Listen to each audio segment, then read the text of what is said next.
A few weeks ago, I was in a discussion about the supply chain problems and the goods stuck at the ports of Los Angeles and Long Beach when someone asked about what I'm seeing when it comes to the provision of services globally. I shared that my research shows that the service sector has evolved with technology, thus making them much more accessible globally, or at least for certain services.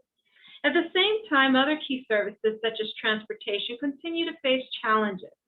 For about 2 minutes of your time, I will just share what the trade and services numbers look like in the midst of the current ongoing global health crisis compared to before, and where the opportunities for export growth for U.S. services exports are. Hi, I'm Dr. Sarita Jackson, President and CEO of the Global Research Institute of International Trade. Welcome to another episode of Trade on Tuesdays at Tues.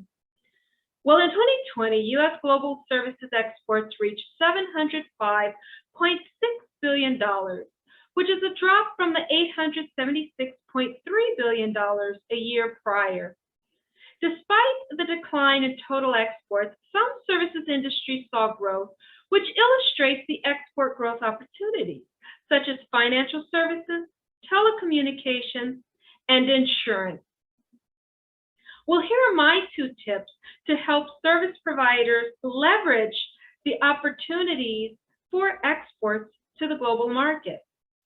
Tip number 1, look at the countries where we've seen continued export growth even in the time of uncertainty. For example, U.S. services exports continue to see growth to the Belgium market.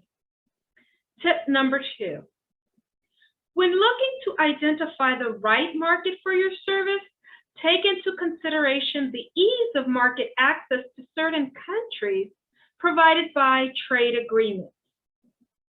Well, those are my 2 tips for today. Thank you for joining me on another episode of Trade on Tuesdays at 2. If you found this brief information useful, go ahead and click the like button and like our video. Thank you.